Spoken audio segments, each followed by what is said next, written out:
Hello. Yeah. And we are live. You can catch us on Twitch, YouTube, Facebook, and Rumble. Don't forget to like and subscribe. And we'll be right back with you, Howlers. We'll be right back.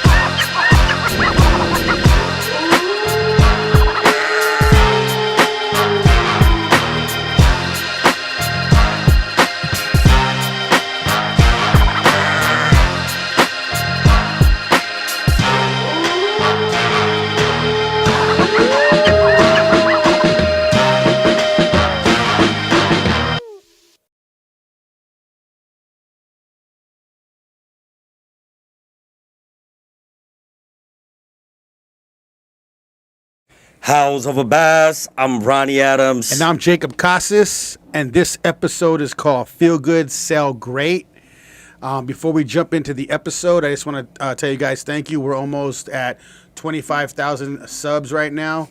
Let's see if we can hit that by the end of today. I'm going to let Rico do his DNR thing. Ladies, if you want to come on the next DNR, the dating relationship episode, just DM me, Rico the Man. Rico _THA_MAN, and we'll go from there. The man. So we got a very special guest today. We've been talking about trying to get you on for a little bit. Finally able to get you on. I'm gonna let you introduce yourself to our audience.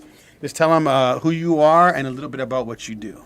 Very good. Well, first of all, I'm super excited to be on here with House Over Baz, and man, I love the vibe that you guys put off. I love the interviews you guys do. You guys ask phenomenal questions.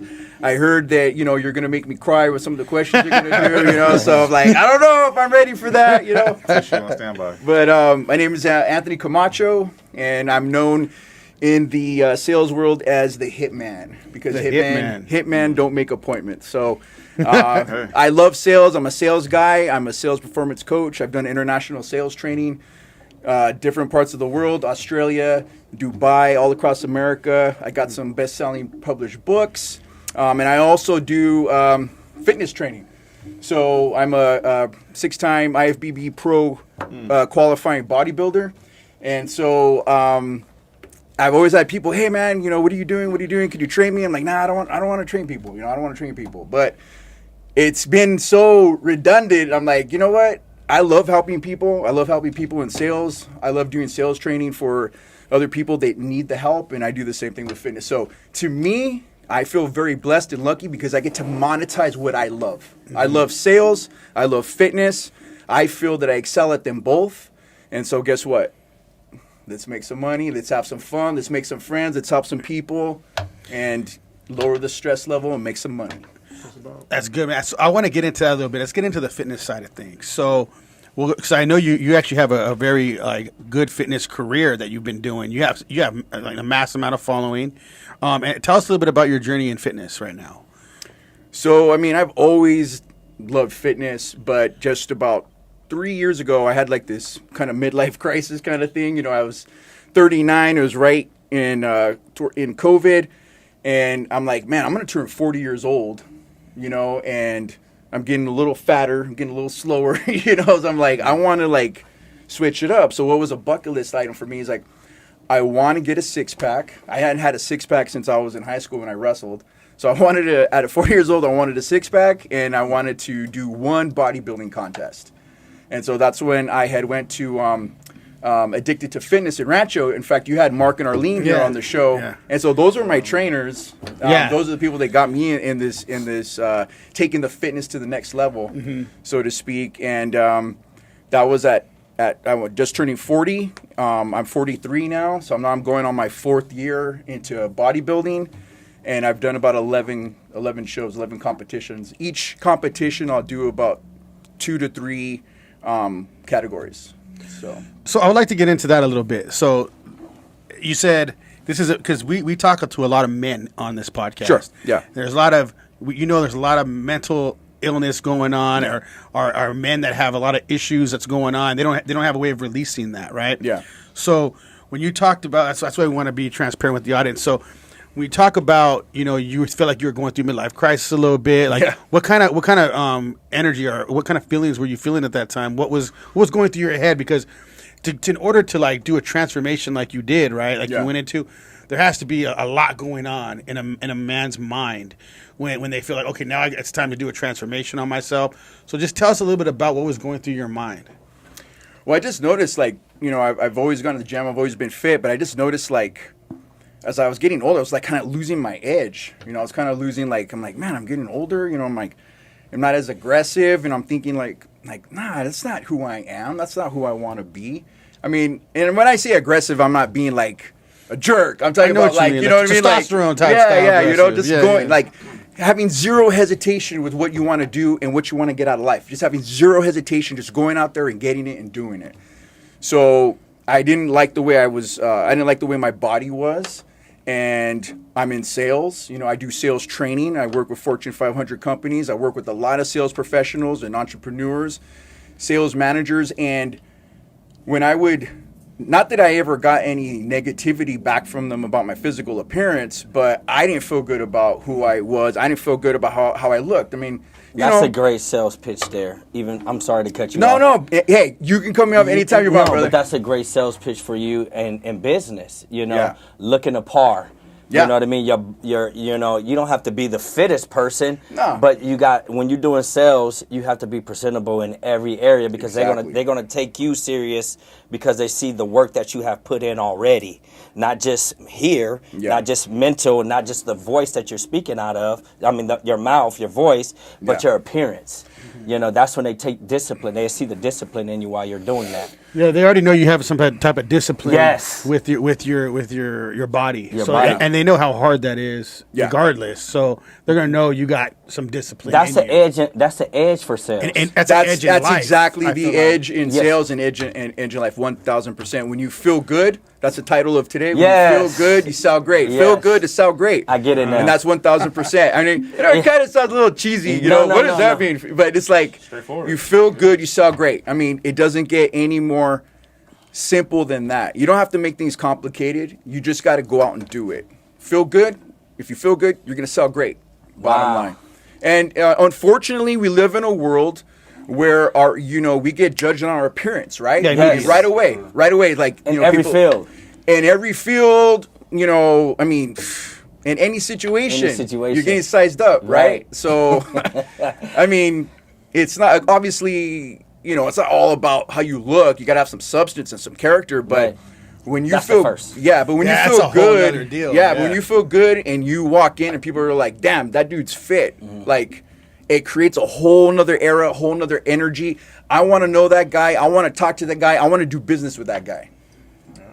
Because they already know you got to discipline somewhere. Right. Yeah. So they know you're going to be disciplined in a lot of things that you do. Yeah. And you notice, like going to the gym and things like that, you notice that a lot of people that really are putting, like, time into that, a lot of them went through something. Yeah. That like messed their mind up mentally, or they got hurt, or something happened to them. Yeah. And so they put so much time in the gym, and you know that there's dedication right there. That person has dedication, so they see that. I noticed that a lot too. You know what I mean? So I think that's a good way to release what you need to release. Yeah, absolutely. Yeah, I mean, for me, it's therapeutic. Yeah. You know. In every way. But, you know, like, it's kind of like reversal. Some people are like, oh, man, I got to go to the gym. Or, man, I got to get to the gym. When you make that part of your lifestyle, it's not like, you know, I'm going to do a 90-day program or 30-day challenge. It's like, no. Lifestyle. And when you make it your lifestyle, then you crave it. Then you're hungry for it. When you don't go to the gym, you're like, dang, I need to get to the gym. And it gnaws at your brain all day long. That depression hit harder, too. Nah, I don't know. For me. Yeah. Oh, is that right? I'm going to speak for myself. Okay. Like, if I've ever been through something, me going through life, and Yeah, he's wearing a hoodie. He's shredded underneath that hoodie. No, I can Don't tell. let that hoodie fool you. I can tell by the shoulder caps. You got a little bit of size on him. You know? There's something underneath there. I can tell. And I can tell the difference between the people that it's really therapeutic for, and those are the ones that's just trying to be seen or going there just for conversation. Yeah. The ones that are really therapeutic, they won't even talk to you. Yeah. You know, they're going to put that headphone on, and they might say hello, but this is not just my body's going to look good, but this is doing something to everything, my mind, my spirit, you know what I mean? And I'm taking everything outside, you know, that I was going through. Yeah. And I'm punishing it with these weights. Hell yeah. Yeah, you know, man. I'm punishing everything. Punishing it. Yeah. I'm punishing everything that I've been going through. You know what I mean? Because this is going through my head, so I'm punishing my body and I'm punishing everything that I've been going through. No, 100%, man. I love that. I love that insight. That's a phenomenal perspective. Yeah. So the way I'm looking, and the way I'm looking at you right now is you have whatever you do, you put like 100. You go like way overboard, huh?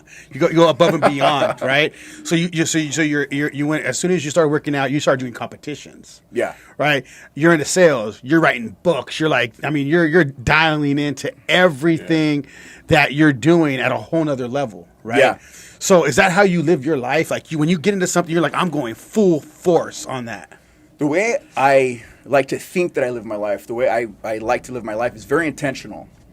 I only do things. Say that one more time. Hold on. Say that one more time. What I do with my life is very intentional because we all know life is short. You know, we're all going to die. We only got a short period of time. I refuse to do things I don't like. I love it. Right? Now, I'm not saying, you know, there's things that you do that you don't like. You like compromise every now and then, but but I'm talking about, like, you know, like if you got to be charitable to somebody else, like, you know, if you have to go visit, you know, all right, I go visit my grandparents, you know, every Sunday. Like, sometimes I don't got time to do that, man. Like, I got, you know, I'm busy, I got to get ready, I'm tired, you know, just like take the whole family, visit grandma and grandpa. So you compromise, and when I get there, I love it. You know, I feel ashamed to say that I'm like, man, you know, I kind of we know how kick that and is. scream a little bit, but man, like honestly, I owe them everything, man. I don't know, like I've been very blessed. I've been able to take them out to eat. I tell them I still owe you about 100,000 you know, McDonald's meals, you know, you know. So, well, when you really sit back and think about that, I mean, you only get so much time on the earth with them. Yeah. So the time starting to slip. And I think the same thing. I see my grandma. I'm really close to my grandma. But, you know, there's times you're like... Give me a fist bump for grandmas. You got a grandma? Yeah, fist bump for the grandmas, right? Hell yeah, man. Grandmas are dope. But I see the time slipping, you know? And even though you're like, oh, man, life is crazy. Yeah. What I've been feeling like I've been doing lately is the people that you should be putting time into, I've been really trying to put time into them. Beautiful. And this is like more of a recent, like, understanding of that. Yeah. Of really saying, you know what, I'm gonna start putting, but not just actually just putting like time in there and not thinking about it. I'm trying to live in those moments now. Yeah. And I think that's something. I don't know if it's the age too, because I'm 42. So I'm like thinking, I don't know if it's the age or what, but what would you think on that? Because I really think when it comes to people that love you and you're shying away from it and you're doing other things, I think that's bad. I agree with you. I think it's a little selfish, you know, because these are the people, like, if, you know, we've had good people, it doesn't have to necessarily be your grandparents. It could just be anybody that's invested good time in you when you're a kid. Mm-hmm. You know, that's what makes them family, right? So you have to give back. Yeah. You have to give it back. You have to give it back. You can't just be a taker. You got to give it back, you know? So that's my take on it. It's like, you know, sometimes you don't want to do something, but think about it in its entirety. I don't want to be a taker. I want to give back. Yeah. And I think I don't know. This is my kind of thought on this too. I feel like men look at things differently than women when it comes to things like this. More so on starting to realize, because certain things that are people that are in your life, I think you really need to live in that moment with them a lot of the times, because life's fast, especially out here in California. Like, man, we're just like boom, boom, boom. We got businesses going on, you know, right now. Right. So we have things rolling, just moving and moving and moving, and then all of a sudden people pass, and you're like, dang, man. I mean, you're not thinking, I should have worked more. I should have. You're like, I should have spent that time I had with them, you know. And I really look at things like that, and I feel like a lot of people need to start realizing that. It's men, you know, for instance, because a lot of time we fail in. You know, the women, they hold their ground when it comes to family orientation. You know, they're going to make sure that they put the pieces together. We want to go here, we want to do this, we want to go that. And then that's where we have to figure out, you know, not figure out, but we have to go because they keep the family together. Yeah. It's just that's us. The grandmas and everything. Right. Yeah, the matriarchs. Yeah. But it's us men that have to be willing to commit and submit to that. and be open to it more. Yeah. Because we're losing that precious time where we're looking at it as, oh, I have to go ahead and just do this. When they're looking at it, like he said, it's an every moment thing. Yeah. Every moment thing matters.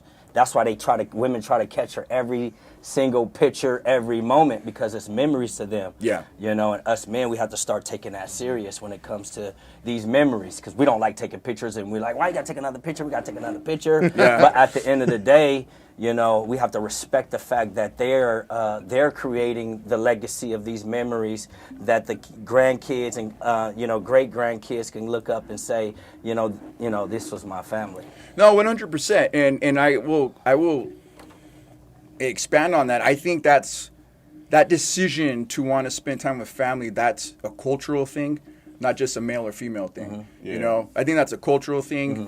And I think it's individual upbringing thing, Mm-hmm. because Yeah, there are I people there. There's some women that don't care. Right. I feel like a lot of ethnic people. But I'm just talking about are family. majority. But yeah. No, I see what you're saying. But the majority ain't no man gonna be like, hey, let's come on together and let's have a tea party. Have a picnic. Let's have a tea party. You know what I mean? Men ain't doing that. Ain't doing that. Men ain't be like, it's mostly the Hispanic families who, Always together. growing up, Yeah. my Hispanic Right. friends. Oh my God, and they'll take you in like your family. You know what I mean? Hey, Mino, like, feed you. everybody's eating. You know what I mean? Right. That You're shit's eating, dope. and when you get there, you're eating. No, Right. and you can't say no. And you can't say no. Can't say no. Oh, I just stayed. Okay, I'll serve you something. right. Because I was saying earlier, the last episode, time is like currency nowadays. Yeah. Like, Oh a lot yeah, of people man. are That's the dying. most Time expensive is currency right now. Yeah. That's Like, the you know what most I mean? expensive Yeah. And you commodity. can't get it Can't get back. it back. 1,000%.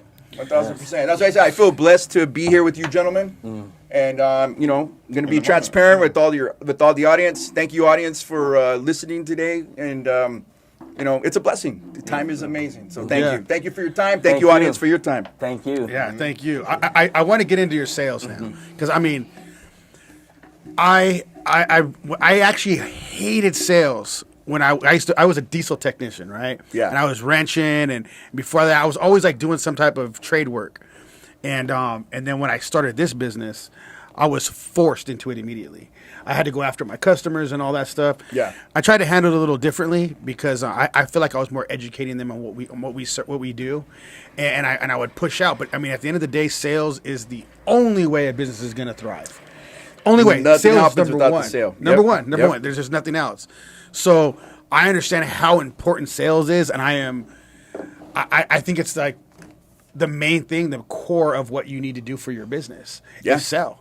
And these books. So tell us a little bit about these books. I want you to be a little transparent on what you were talking with us about, because I love this idea. Yeah, so I've published 6 books. 2 of them I've co-authored.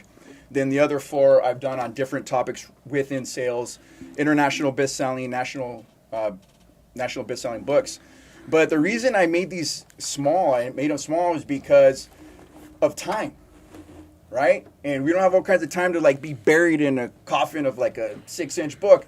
And these books are to the point and they're real application. So you're not going to hear, yeah, I remember I was walking down the street and the wind was blowing through my... It's not an articulate book. It's straightforward, to the point. Like bullet point type stuff. It's bullet point type stuff and how to implement. Each one of these books is 15 steps. So 15 steps and I'll become a successful sales leader. This is a great book, 15 steps on for new salespeople on sales. This one's on motivation. The other book that I really wanted to bring, and my wife gave it out and I didn't know, is on in-person cold calling. Yeah, So not on the phone, but walking up to a place of business and closing a deal. Yeah. Okay. So, yeah. So let's go into this, because that's what I do too. So I go to all the You should get businesses. my book. I gotta get you the book then. Yeah, I want to see that Amazon. book. You put in Anthony Camacho books, but you know what? I'll get you a book. Yeah. I'll get you a book. I would love to see it, so I wanted to kind of go through that with you. Then we can even do like a good little exercise on this, I think. So when you go to customers, let's say, like, okay, so my customers are all big rigs, right? They own fleets. Yep. Or they'll either be the owner of the fleets, or they'll be a service manager. Like, let's say I had Coca-Cola, right? Coca-Cola is a service manager. He doesn't own them. So every person I would go to, I would have to have like a different, it'd be like the same outline, but the pitch would be a little different of how you approach them to your approach. So actually, let's go with that real quick. So how would you approach my industry? Like let's say it's the business owner, if I was just the business owner, not the service manager, because you look at your business differently when you're the business owner. Let's say I own a fleet of like, and I know that's different too. Let's say 15 trucks. So if you were to go and pitch, I know you don't know my industry, you can't go into that piece, but I mean, I'll give it a good shot. Yeah. I'll humbly give it a shot. But how would you go and you pitch like how to say, okay, I want to pull work in from you because we do service and repair from PM service, like oil changes to engine rebuilds, right? So let's just say you want to come in and try to get that business. How do you approach the person? Per se, let's say, I think it'd be good if like Rico, you stood up and he like kind of just stood to you, and because honestly, this right here, that would have been that'd. Yeah, hey, we'll do whatever you want to do. I'll roll. You know what it is? You know what it is? Yeah, let's do it. The approach and your whole like persona 1000%. is always the number one thing. Sell him this book. Yeah. Yeah, so I think it'd be cool. And why Rico, he should have this book. Yeah. Go to Rico on that. Rico, go. Okay. Go to Rico on that. So, are we doing a cold calling situation? You're the customer. I'm the customer? You'd be like the business owner of the trucks or whatever business you want him to do. Even You're trying to promote your book and sell him this book so he can help you promote your own book. Yeah, let's do that then. That's actually the easiest thing. Yeah, you want him to help you promote your book. You want him to buy into your company, buy into your book. So from the handshake to everything, because that's literally how my handshake with these people is how I do it. Like partnership. That's my number one thing. You're looking for a partnership. I don't let these people pass by book. me. Okay, so I'm going to ask him a question before I get into that. There's various different ways you could do it. Yeah. So I first would have to know, before I actually walk into a place of business, I need to know what the person does and what his business is. I can't sell to somebody if I don't know. Yeah, exactly. He's a publishing company. Yeah. A publishing company. Okay, well I already got published books. I really don't need the publishing company. So promotional company? He's a pimp and he has or do you have a sales team or do you have a business where you have salespeople and you want them to sell more? Like, I just need a little bit more from you guys. But before I'll let you think about that. First of all, the mindset is this. The mindset first is this. A lot of sales professionals, entrepreneurs, what have you, defeat themselves before they even get to the door. Yeah. Right? Yeah. The sale is won in the mind. Uh-huh. And you have to understand that you're not going to close a deal per se on the first interaction. It takes touch points. Mm-hmm. It takes familiarity. Mm-hmm. It takes building rapport. Boom. So the mindset that you need to have is people need to know your name whether they do business with you or not. Mm-hmm. Let that sink in. People need to know your name whether they do business with you or not. What you need to do is create mental market share. Okay. I like that part. So you know what I would do? That's great. I try to make them know my my brand. But right. The name is a really it's even more familiar. It's even more intimate. Yeah. So I actually like that you're saying that. So for instance, you guys have a podcast, right? Mm-hmm. So you guys are trying to create mental market share. Mm-hmm. So there's a lot of podcasts out there. So the more that you guys get in front of people, the more people you have on your show, the more you're promoting on social media and all the different platforms, you are creating mental market share. You're taking up space in people's minds. Yeah. Now let me show you how that works really quick. I'm going to give you a super simple example. Let's talk about banks. Everyone goes to the bank, right? There's thousands of banks. There's Wells Fargo, there's Chase, there's you name it. So, what bank? Give me two banks that pop. Two names of a bank. Two banks names that come to your mind right now. Chase and Bank of America. All right, Chase and Bank of America. Do you agree there's more banks out there? Yes. But you decided to come up with two banks. What were they? Chase and Bank of America. Because they created what? Mental market share. Okay. The name. They created mental market share. So, and that's with every business. Know your name, you want to be, when someone thinks about sales, I want them to think about Anthony Camacho. When somebody thinks about a sales book, I want them to think about Anthony Camacho's sales book. When someone thinks about fitness, I want them to think about Anthony Camacho and fitness. That's the mental market share that you want to have. So your books, I'm going through your books. They're excellent, phenomenal, fast, quick, and to the point. Yeah. You know what I mean? I'm a hustler by trade. You know what I mean? Yeah. I said by trade. But at the end of the day, I've been in sales for all my life also. Yeah. And if you don't mind, I want you to, I'm going to ask you a question from this book. Please. There's some phenomenal stuff in here. I have to have this book. This is pure growth. Straight up. If you go through this book from anywhere you go on any of these pages, it's going to talk about something great. It's life in this book. Yep. You know what I mean? That's why I see in this book, I see life. Yeah, it's my, you know what I mean? It's my personal, there's no theory here, gentlemen, in these books. These are personal experience. Yeah. Right. 100%. It's got to be some of the stuff that I'm you know, witnessing here. But answer this. It says communication. This is your amazing itty bitty little black book of sales and quotes. It says communication. A great number of sales leaders think that they are good at communicating when what they are good at is talking. Can you tell us the difference between communicating I love this and talking?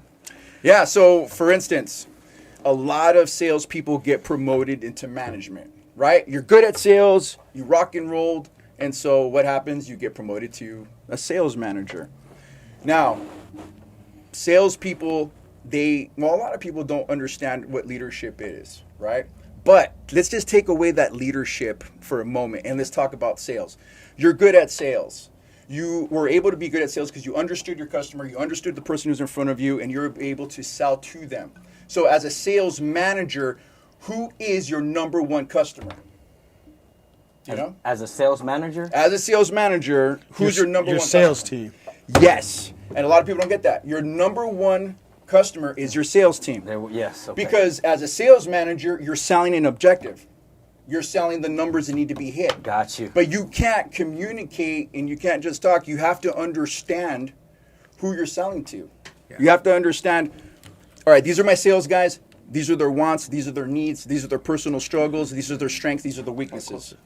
So when you're able to understand your sales team, the individuals, the ins and outs, what makes them tick, that's how you can sell the objective.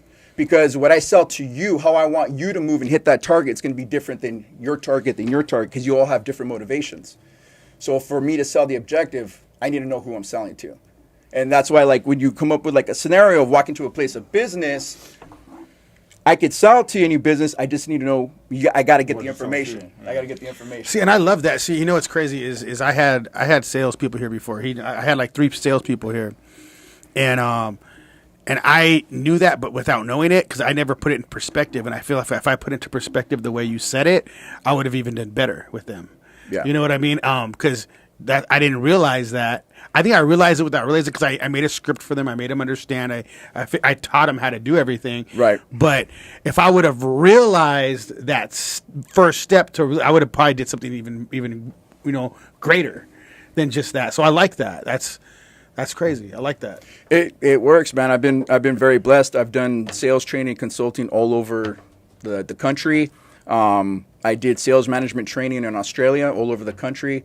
I've been very blessed to work with sales leaders. Let me ask you a question then. So we're going to get a little bit behind the sales.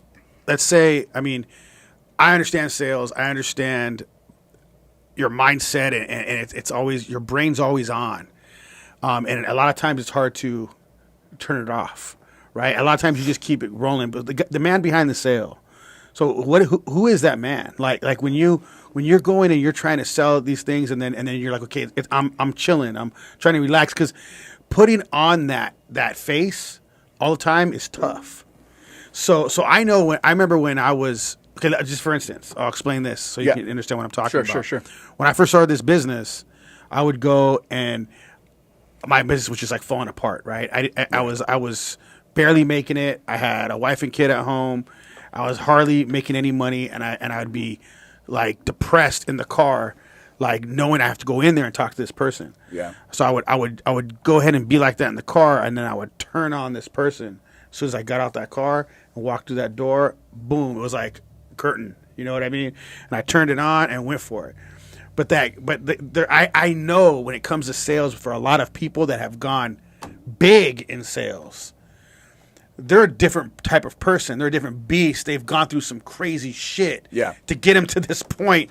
Your point's even crazier, had it been crazier than mine. You got books. You're dialed into this how it's done. Yeah. So I want to dial into that guy. The guy that created these books, the why for this. What made you go so hard? Like there had to have been some type of trauma or something crazy happening in your life for you to go this far. I don't even know if you realize it, but there had to have been something. Something for you to go, because, I mean, in order to sell yourself like this, you're a different beast. A whole different beast. Is there anything that got you to that? What got you to that point? I would say I have within myself a desire to help people and a desire to serve. And when, business gets tough, sales gets tough, my motivation is personal excellence. It's kind of like how I present and how I prove myself to be a man is by showing up and giving 100%.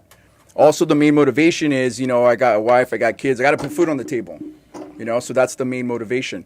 But I love sales because a lot of people think sales is a dirty word, right? Yeah. It's like, oh, you're a swindler, you're a person just persuades people. No. My mindset and the mindset that I teach my customers, my salesmen, my sales manager is you are here to serve the customer. That's good. I love that. Yes. You are here to serve. And once you take off your, that dirty, sleazy salesman hat off and you put on your I'm here to serve, the sale is completely different because you're not just worried about, I got to hit that commission. Now your motivation is I need to understand what that person wants and needs, and then I'm going to give them information, and I'm going to give them compelling information so they can make an educated decision. And this is how you remove rejection from the sale. They don't reject you; they're rejecting the product. Right? But if you 100% feel that you give it 100% in sharing all the options and sharing according to their wants and needs, and they don't buy it, that's okay.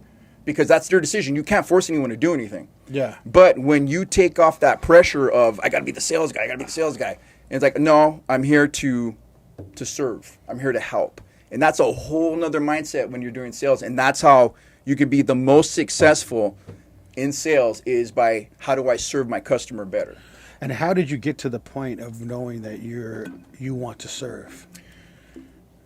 Because I care about people, man. Pure intentions. They're just pure intentions. I get pissed off like everyone else. Like I get angry. I got a temper. I don't like people disrespecting me or my family, my friends. So I'll definitely stand up. But in my heart, I love to help people, and that's why, like I said, I do things intentionally. I love selling because I love to help people, and guess what? I can monetize and make some money. I get to help myself. I love fitness, and that's why I train people. Because guess what? They're going to be better in themselves. And I get a rush off that. Imagine getting a rush off, going to work every day and helping people become better with their income and their health. I mean, come on. There's nothing better than that. Well, for me anyways. Right. For me anyways. You answered the question, and I'm going to make sure people hear the question that you answered. Sure. Because I was going to ask you. Sure. How do you deal with the newcomers that want to get into sales? And they're in fear, but they hear a lot of money. But he answered for me, and you can expand on it. On that too, with what you're saying. Right. Keep going. Keep asking those. But you can expand on it. But for me, mine was you answered it to serve. I would teach them how to serve and look at it as serving and then selling. Oh yeah, I like that. So when you answered that for me, because that was my next question was, what do a person do if they're in fear and they've never done sales before? How do you teach them how to get comfortable? Especially the way people are nowadays. Right. Instagram, Facebook. Right. They don't talk. I would say... They don't talk and communicate. I would say people may or may not want to accept this truth, but you're selling from the moment you're a little kid. Yes. Right? Yes. You're asking your mom and dad, I want to stay up late. Yes. I want to stay up late. Yes. I want to stay up late. No, you can't stay up late. And you sell it. You It's sell funny, it. you took that right out of my head, but I wanted to see what you was going to say. Right? We've been selling all our lives. You've been selling all of our lives. And your relationship with your kids. You got to sell to them to get to bed. Right. With anything, in relationships with your wife, it's like, hey, it's like, right. I don't want to do this. Well, I want to do this. You selling yourself. I'm going to sell my version of it. You're going to sell your version of it. That's a good way to explain that. Yes. To the but people for newbies, understand. I don't know why people make sales so complicated. It doesn't have to be complicated. If you like what you're selling, it's not going to be hard. If you understand what you're selling and you like what you're selling and you're enthusiastic about what you're selling, it's going to be a good deal, a good sale. If you're selling something you don't like, a product, a program, a company that you do not feel congruent with who you are as a person, it's not going to last very long. Great teacher. And you know what's crazy is when you say that, I feel like I think that was like the era that we grew up in. It was the sleazy, the sleazy, but at the same time, for sure the sleazy, right? Yeah. But because I mean, people were just different. The social media, you didn't have like the experience to know this guy's just some sleazy sales guy, or to know that this guy's service, right? So our whole thing was sell for a company you like, or you just be sleazy and sell for a company you don't like. But now it's hard to be a salesperson because these people just cannot communicate with other people now. They're too busy on social media playing video games. Men don't even approach women anymore. It's very hard. If they're not even selling themselves to get a girl, they'd rather just be at home doing this. Oh man, it's kind of like ask a girl on a text. Like, come on, man, you got to go close and personal. Exactly. You know? This is our relationship. This is our relationship now. What's your Instagram? I know. This is how we communicate. What's your Instagram? Yeah. What's your Facebook? Yeah. That's the conversation. And she look at you and see if she like you or not. And if she like you, then damn, she gonna give you the Instagram or Facebook, and then the conversation ends. Yeah. And then you walk away. Or as old as mother That's happened today. When you talk about the gas station. What's your Instagram? Hey, you got an Instagram? It's like, you got a Facebook? in order for me to go out with you, you have to have a certain amount of followers. Right. you know what I mean? I gotta see first. Yeah, I gotta see, like, you know. See, like, And they don't even care what the brain, what kind of brain these people have. Yeah. I mean, it's good for us because we're the kind of people that take over then. Because we just run over everybody. Yeah, because we're already good at what we do and in our field, period. Yeah. And then these, like them, we just run them over. Yeah. You know what I mean? But your whole point is to get them to how to break that fear off to do sales. So you're in a complicated thing. The other thing is too, you want to make it simple, right? It's all mindset. So, like I said, if you understand what you're selling and if you like what you're selling, it's to be an easier sale. For instance, you go to a good movie, right? Yes. You go to a good movie and you love that movie. Like, man, that movie was amazing. Mm-hmm. So I want to go. I saw Dune 1. That was a book series. It turned to a movie. They remade the movie. And I love Dune so much that I'm going to go see Dune 2. But when you go and you share with your buddies, hey, man, I saw this movie. It was really good. The action was tight, etc., etc. What happened? You piqued their interest. Mm-hmm. And that's how you have to sell. You have to sell from the heart, and you have to sell with genuineness, and you have to sell with enthusiasm. Because what if I just said differently? Oh, yeah, I saw the movie, and it's cool. It was cool. Mm-hmm. Why the hell would I want to go see it? Right. Mm-hmm. If I talked about my product that way, yeah, it's okay. Why the hell am I going to want to buy it? Yeah. So that's what it comes down to. Is like, and I'm not saying like be an over-exaggerated moron. Right. I'm just telling you, like, be genuine. That I liked it. I like this product. It's going to change your life. It's going to do something for you. I'm not going to sell you something I wouldn't sell my own mother. I wouldn't sell you something I wouldn't sell my grandma. And if you feel that if you feel that way, then you can sell that product. But if it's something that you won't sell your mom or your grandma, don't sell it. Yeah. Straight up. So I want to start getting into this a little bit, something a little different now. So we heard about you with your fitness and your sales and what you do, right? This is you. This is your profession. This is what you do. What do you build? What have you built your whole foundation off of? What is your foundation? What is the root of what you do from everything? Just for instance, like a lot of people like say, God's my foundation. Or my family's my foundation. But what is your foundation? My foundation is evolution, just evolving. So my life until I die is going to be a constant evolution of being a better man. Fire. And growing up, like many of us here in LA, we grew up in the hood, we grew up poor. And so that mentality, that environment is where I came from, and I've just been super blessed by God and by people that God has put in my life has helped me evolve to be better. But I'm striving for that. I've always strived for mentors. I've always strived for people that have already had the success that I want, the lifestyle I want. I go and talk to them. I'm not shy. That's another thing. I'm not shy. I'll ask a question. Say, hey man, I want to know what you do. Like, I want to share with me. So the foundation, I would say 1,000% is God's fortune upon me, but my commitment to that is evolution. Being evolved. Dang. So hold up. We never had anybody because okay. This is dope. This is what I like. Okay, so this is like this has to be added into the list of entrepreneurship qualities, because he said my foundation, but what is he said, well, this is my commitment to my foundation. That's crazy. That was like him evolving. Yeah, so he's being growth. committed to his growth. foundation. Yeah, for sure. Like that's something we haven't talked about. The commitment to his foundation. Like how do you stay committed? Yeah. That's like a whole nother process. So you want to know the answer to that? No. Yeah, I was about to say. I do. Yeah, because I do. I mean, So- growth is inevitable. You have to grow, or you're just going to be stagnant, and nothing is going to work in your life. Right. So grow in the areas that you like. Grow in the areas that you excel.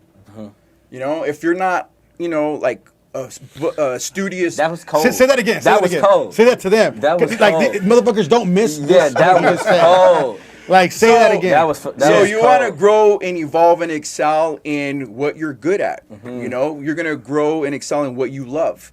You're not going to go after and pursue something that you don't like. That's ridiculous. You will find the most growth and evolution in your life when you're pursuing things that you love.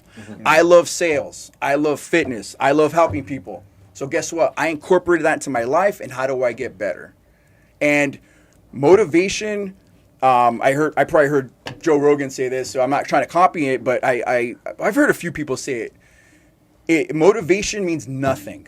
I know. I think Motivation means nothing. There was a time where the motivation this and motivation that, but that's nothing, man. It comes down to discipline. Thank you. Discipline.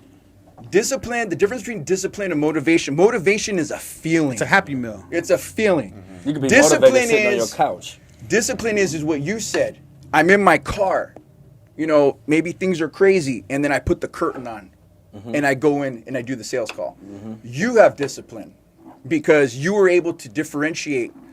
My feeling right now is I don't want to go on that sales call, but your discipline, your commitment, pushed you through that, and that's how you want to live your life. You want to live your life with discipline, not just a feel good, happy. I mean, yeah, feel good, be happy, but as a man, you should understand what what the boundary is. I need a discipline to take care of this. I'm not saying you can't be so black and white where you're gonna ignore people that are important to you. I got to be disciplined, so forget everybody. No, there's got to be a balance. Yeah. But I'm talking about when it comes to work, when I'm talking about providing for your family, when I'm talking about your physical fitness, it's about discipline. It's not about motivation. It's about discipline. Are you deciding to be the motivation guy, or is it discipline? And I like that because when you're saying, I mean, I think men need to hear this. It's something we dive into because I'll piggyback off what you said. Like, Sure. I feel like a lot of men go through different like cycles of life where you're explaining like, they get so motivated and they're like, I gotta be so disciplined, and they just forget about everything else. Their kids or their family, or like, I have to be at work. I mean, that's what we were almost trained for back in the day. Our parents, exactly. You need to work until you die. I mean, and you're not gonna sit in your deathbed thinking, I wish I worked more. You know what I'm saying? Like, you're gonna be thinking, I wish I spent more time with my kids. I wish I did this. I wish I did that. Right?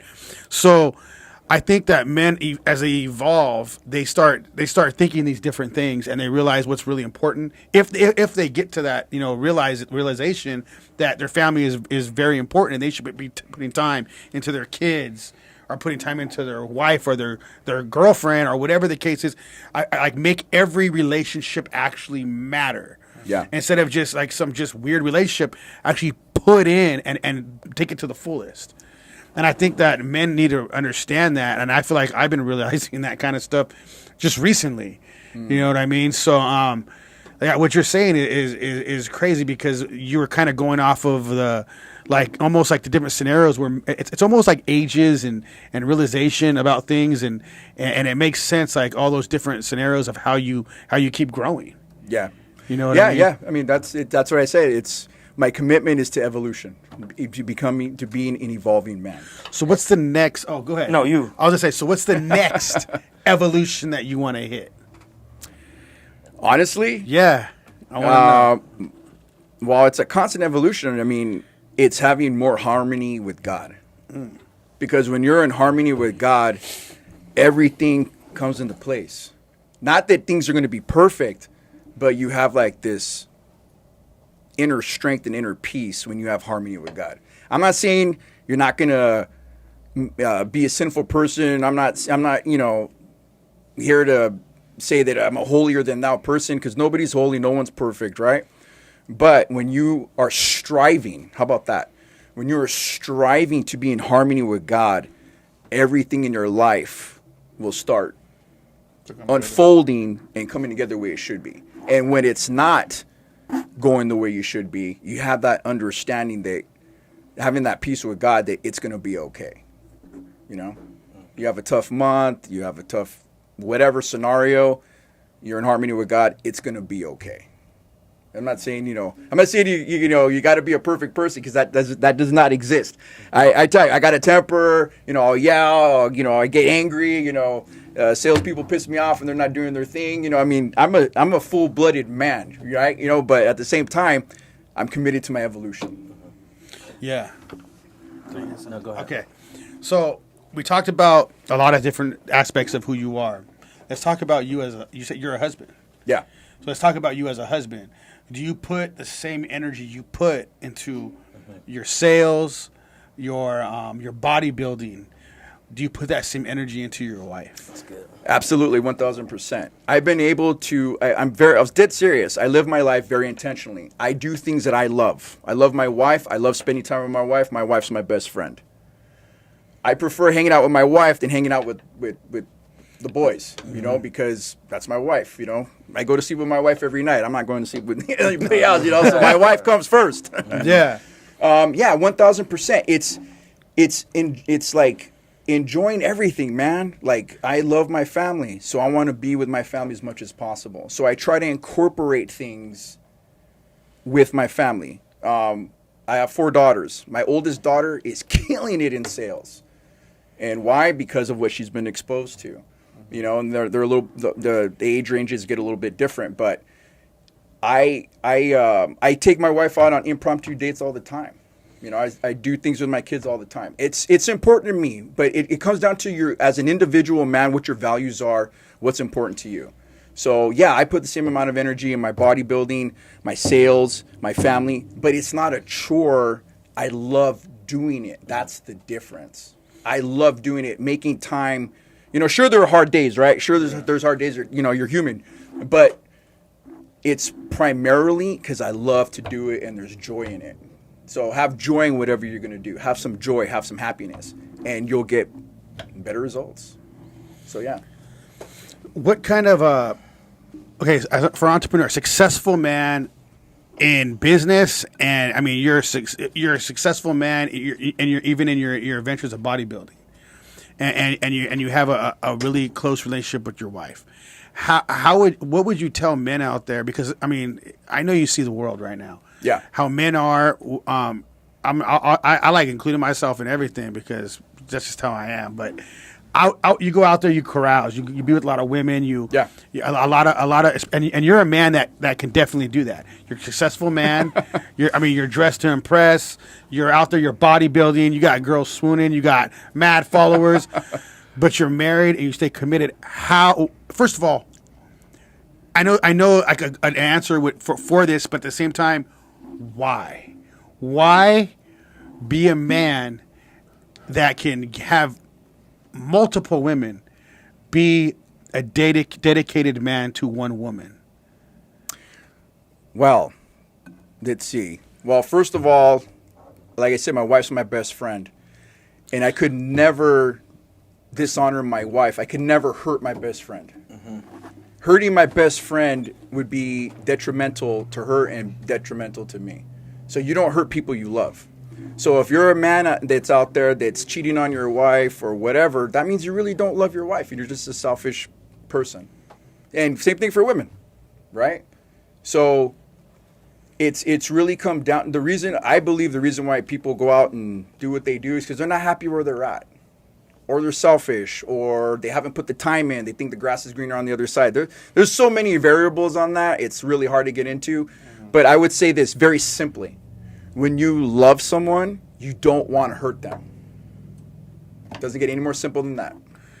As an entrepreneur, a businessman, how important is it to have a good woman by your side? It's so important because you have harmony.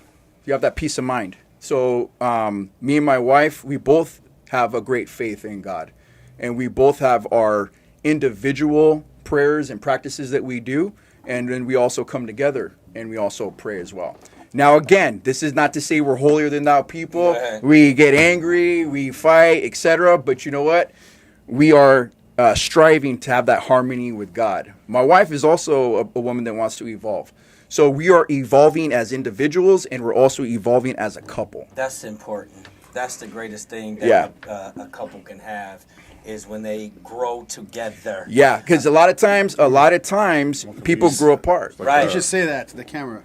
That what you just said. I like that. I said that's the most important part, that couples realize that they grow together. And I'm going to expound on that just a little bit, because you always have relationship, not always, but most relationships in this day and time, you have the couple to where one of them is doing, they're all in, and then the other one is not all in, but they see this one is all in.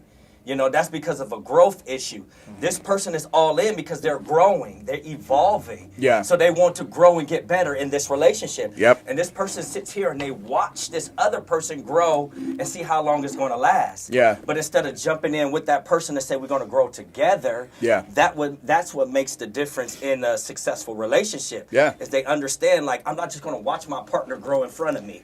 You know what I mean? I'm not going to watch this person be great.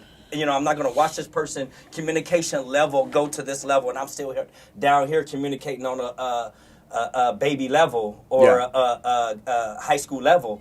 So I have to grow with this person. I'm not going to sit there and watch this person be faithful to me and me not do the same. Yeah. You know what I mean? So it's the evolving together, the growth together. That both people have to understand that this is important. I have to grow with you. She has to grow with me. Yeah. Don't leave her out. Yeah, that's a Don't huge leave point. Her out. That's a huge point. You have to, in order to evolve together, you have to be involved. Yes. So in order to evolve, you have to be involved. So we involve each other in things that you like. I mean, there's certain things that my wife's really good at that I suck at, but I'm gonna do it anyways because it's gonna make me a little bit better. And it's something she likes to do. Like, she likes to jump rope. She did roller derby in Australia. Mara's from Australia. She does boxing. She's also super intelligent, super smart. So it's kind of like, I can't go roller skating because I don't like roller skating. But I got my skateboard and I'll keep up and go right alongside her, right? So she really doesn't like hitting weights, but she'll come with me anyway. You know what I mean? So you just have to evolve each other and make little. It's not even a compromise. It's not really a compromise. It's like because it's still growing, helping you grow. Exactly, it's helping you do something. Yeah, for your mental, your body, everything. Yeah, I just got the chills. I'm sorry. And you grow together. Yeah. He said something so critical. I don't want people to miss that. He said that. No, he didn't say, but he did. He was saying things. He was saying, praising your wife. And a lot of people forget in a relationship to praise their other significant other. Oh, yeah. Oh, and it's not just praise them, but, appreciate them. Even not just what I thank you, I appreciate you, but, don't take it for granted. Don't take it for granted. I mean, your wife or your husband, for men and women audiences or whatever. That was good. Don't take it for granted. Yeah, don't take it for granted, man. You just can't. You can't take it for granted. You can't take life for granted. You can't take your spouse for granted. You can't take your kids for granted. You got to show appreciation, not just by words, but by doing. Yes. And that's how you keep your relationship good, and that's how you keep your relationship evolving, and it's never stagnant. Me and my wife are constantly traveling. We're constantly going on date nights. I look for things to take her to places that she's never done before. Dang, so this is cool. So like when you talk about your wife, like you're always looking at ways to evolve yourself and your business and your body. Yeah. You're looking at ways to evolve your relationship with your wife. Yeah. That's dope, dude. It's my life. It's intentional. It's what I love to do, what I want to do. Happy wife, happy life. And I can hear all the women, I need a him, but you got to be a her. Yes. You see what I'm saying? Yeah, you got to be. Obviously, That was the best thing. But you got to be a her. You got to be a her. you know what I mean? This don't come easy. He not dealing with all that crap and all that stuff. Those OnlyFans social chicks. media stuff and all that. Hey, I'm gonna share something that's gonna be a trip with you guys and share it with the audience. And I've had failed marriages and failed relationships, and so has my wife. Mm-hmm. But something that was a trip that my wife had done, she wrote out a list of what type of man that she wants. Mm-hmm. Like everything, from hair to physical fitness to job to values to everything. She wrote out a list. And after she wrote the list of what she desired, she says, what type of woman do I need to be to attract that type of man? That's fire. Damn. Yeah. That's what, and see, men need to do that too. And men need to do that too. Yeah. I want this type of woman. I want a best friend. I want someone to not enjoy. 5, Rico. Not 5. What, Rico? And then you write out the list of what type of woman you want and say, what type of man do I need to be to attract that woman? Mm-hmm. See, that's the thing. Now people nowadays they make that list, but they don't want to become the list. 100%. That's really where it falls off, because you can't ask for something that you're not going to do yourself. Yeah, 100%. You know what I mean? And sometimes they're not even taught to be this type of person. Right. They look at this like, how do I do this? You know what I mean? And at the end of the day, I don't mean to get off track, but it's all part of entrepreneurship, man. Yeah. Even the woman is part of the build of the man. Right. For the entrepreneurship. Yeah, 100%. It's all me and my wife are a business together.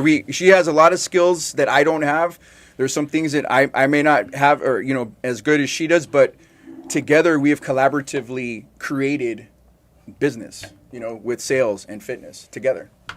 As you become that list, or you see yourself on this list, and she see herself on that list, people got to remember what you're doing. You know what I mean? You have kids, and these kids are watching. You guys are the greatest examples. Yeah. We've talked about this before, Yep. of what a father looks like, of what a husband looked like, what a wife looks like, what a mother looks like. This is their first example. TV is not real reality. The real reality is in your home. Yeah. So as your wife gives you these lists, and I've done this before, not just a list, but men sometimes they say, well, this is what I need. Can you meet this need in a relationship? Yeah. This is what, I need a woman like this, or I'm going to become this man for you. At the end of the day, what we're doing is we're coming together, showing each other what to expect, but also what we're going to teach our children. Correct. Yeah, 1,000%. I mean, I've had conversations with my daughters, and I tell them this. I said, you know what? And it's going to sound kind of harsh, but I'm a pretty straight up dude. If you want a perfect dad, then you got to be perfect kids. Definitely. I love that. Definitely. I am not a perfect dad by any means, but I'm not a bad dad. No. And I'll fight tooth and nail. No. I'll challenge anyone. I am not a bad dad. Right. Am I the best dad? No. But Right. I am not a bad dad. But I think really, I do think dads that say what you just said are usually phenomenal dads. 100%. But you're never going to think that you're the best dad. Right. Yeah. You're always like, I know I could do better. Well, yeah. And I could definitely say that's how you're going to be, because, you're in the gym constantly. You're doing this constantly. So you're always like, I know I could do better. Evolve. So I guarantee you're probably a phenomenal dad. You're just going to be like, you're just going to be like, yeah, you're probably going to be your own worst critic, for sure. I'm the same way. People tell me all the time I'm a great dad. He tells me too. All kind of people tell me, and I don't think I'm anywhere close to where I need to be as a father. I think this is where we think that we fail when we talk about us not being a great dad. It's our discipline area, how we talk to them when we're correcting them, and also the time that we spend with them. Literally, we think that we have all these things going on, and then when we lay down at night, sometimes we're like, dang, I could have spent more time. Or a couple months down or later, like, I need to spend more time with my children because I'm so busy. Yeah. So these are the few things that we go through as fathers that makes us feel like we're not great dads. It's because we have to discipline, we have to be hard, we have to have structure. You know what I mean? And sometimes we do yell and raise our voice. But also, it's for protection. But also, you know, the time thing with the kids, you know, as they grow up, they don't want to spend time with us. Yeah. You know, they get 15, 16, 17, 18 years old. Yeah. Then it's not, hey, daddy, daddy, daddy, mommy, mommy, mommy no more. Yeah. So as they get older, we look and we see like, okay, I could be a better father because I need to spend more time with them. But honestly, some kids at 15, 14, 13, 16, 17, 18, they don't want to spend time with us. Yeah. You know what I mean? We get what we get. Yeah. You know what I mean? So don't feel like you're a bad father if your children are at that age. Because, you know when your children want to just go hang out with their friends or leave me alone. I want to be alone. I had a long day. So I've been through that. You know, my son is 22 now, almost 22. Yeah.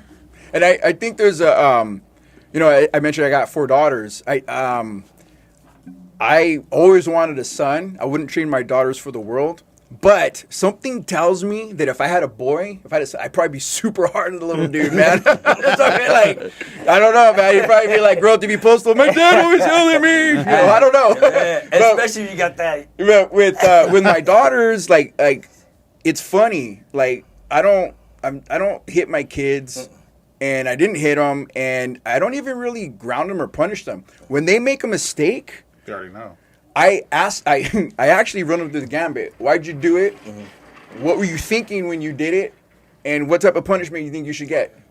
Right? But just having the talking them through the poor decision that they made and helping them realize that it was a poor decision, I feel they get more out of that than just the punishment. You know, I'm taking this away. I mean, I always say, I'm going to take this away, whatever. But if I feel that they got the message that where they messed up, then it's like, all right. You can see the feeling that they go through, the disappointment. I'm disappointed in myself. I'm disappointed in my dad. Yeah. You know what I mean? My daughter is, 17 years old. Yeah. So I understand, you know what I mean? Yeah. When things, when she responds to how we're talking, you don't have to yell at girls. Yeah. I didn't whoop none of my kids. Yeah. You know what I mean? So at the end of the day, I didn't have to put my hands on them. You know, I didn't have to put them in the corner. You know what I mean? I didn't have to take nothing. Really, well, I did take stuff from them, but my punishment was my words. Exactly. Yeah. You know exactly. what I mean? Yeah. It's like, man, it's like I'm gonna get the mental anguish about it. Right. Like, Here comes the sales out of us. Yeah. Exactly. We about to. Yeah, sell you what you did wrong. Yeah, I think the other thing that's important for a family, whether you have, with your children, girls or boys, and even your wife, like they also need to feel, as the man, they need to feel that they're protected by you. Yes, that is so important for, my daughters and my wife, that I know that they feel that they're going to be protected when they're with me, and if I'm not around, that they could call me. And I think that's a big, huge thing is you. If you just made your wife feel that she was honored, appreciated, and protected, because that's what people want. People want stability. So you have to be that stable man. See, that's all Howler traits, I think. Like we go back to the Howler, right? So you protect. See, I look at protection as you're speaking as you could protect them physically. Yeah. But you can protect them spiritually. You pray with your wife. Absolutely. So you protect them in different ways, where you protect their mental too. Yeah. So I feel like that'd be a true trait of what a man should be to their family. Yep. And all aspects of their life. So, I mean, and that's a hard thing to do. I feel like a man's job is hard, man. If you really think about it, right? It's a lot of work. It's a lot of work, but it's also an honor. Like the way I look at it, it's an honor to be a man. It's an honor to take care of my family. It's an honor, it gives you purpose. Yeah. And that's only when you respect it. Don't get it twisted. Yeah. Don't this is real. Yeah, because women already coming into and I'm not against women. But they're already coming into it like. You know what I mean? Give me something to respect. Yeah. So if you were to hear some of these dating and relationship shows that we have, these women are wild, man. Yeah. They are not a woman that you'd want to marry because they're just out there doing their thing and they're never going to respect you. They're out there sleeping with all kinds of different men. But so that's what he's explaining to the women. you got to be that woman to get a man like that. Right. You're not going to just like, oh yeah, this guy's he's not going to even be attracted to you. You know what I mean? At the end of the day, he might. I mean, dudes have desires. They might smash you, but they ain't gonna. You're not wife material. Yeah, you're wife material, man. Like, it ain't gonna happen. It's not. So just because you think you're hot, you ain't gonna get a man like that. And honestly, a lot of these women, you know, they get these men flocking on them. They go to these bars, they go to these Instagrams, they go to these things, and they get these men flocking on them. Look where you're going to get these men flocking on you. Yeah. You're not going to no reputable place. You know what I mean? Bars, clubs, you know. That's where you respect yourself. Yeah. Like this is what makes because like hell yeah. No, but at the end of the day, respect goes a long way. And I would say this just to make it like it is, like to make it real.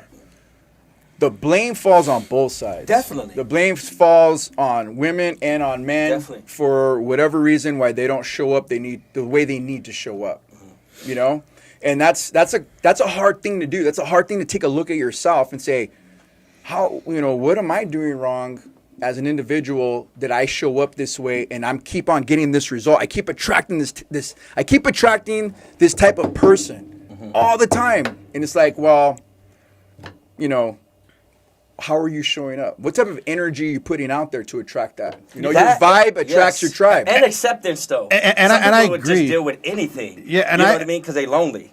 Well, I agree with them because I feel like I was married for a while, 14 years, and that's a long time, man. I didn't show up like I should have showed up, like you said. But that's good though that you can say that. You know what I mean? Oh, like yeah. that takes a lot of guts to admit. Like, you know what? I could have did better. My shortcoming in my marriage was A, B, C, D, E, F, G. Mm-hmm. The cool part is that you acknowledge that and you're aware of it. You know what I mean? Because you could go your whole life being asleep. Yeah. You know? And that's my whole thing. I've been waking up like this last year, man. Like really waking up. But we are getting run out of time. I do want to ask you one last question. Yeah, absolutely. Man, this was fun, man. Yeah. Where did time go? I know. I was just thinking we could make a series on this.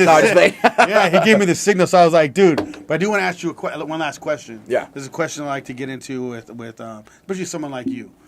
So, take away your everything from your sales to your bodybuilding. Take away the muscles. Take away everything from your children, your wife, anything. Just take all that away. And if your heart was to be able to speak to us, what would your heart say who you are deep inside? Trying to evolve and have harmony with God. That's the true blue. Trying to be in harmony with God to the best of my ability. Because you ain't taking nothing with you. You ain't taking your sales experience, you're not taking your wealth, you're not taking your money, you're not taking your wife, you're not taking your kids, you're not taking your house, you're not taking your job title. You will one day have to be, you're going to have to be accountable, and so that's the only thing that really matters. So what do you want to leave? What do I want to leave? I'm already doing it. So like I'm leaving the gift of faith to my kids. Okay. That is the greatest gift that you can give your kids is faith. Money's good, don't get me wrong. Discipline and good memories, all those are great things. But what pulls you out of the gutter, what pulls you out of the darkness is your faith. And if I can give that or continue to give that to my kids, let them know that their fallback is God. That there's nothing that can touch that. There's no greater, richer. There's nothing that's greater. There's no riches that are greater than having faith. I love that.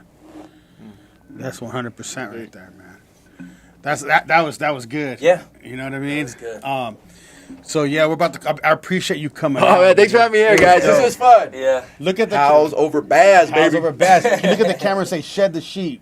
Shed the sheep. Yeah, we share love them. It. Yeah. Okay, we're about to roll out. House of a Bass. I'm Ronnie Adams. I'm Jacob Casas. Don't forget to like and subscribe. And we are out. Shed the sheep.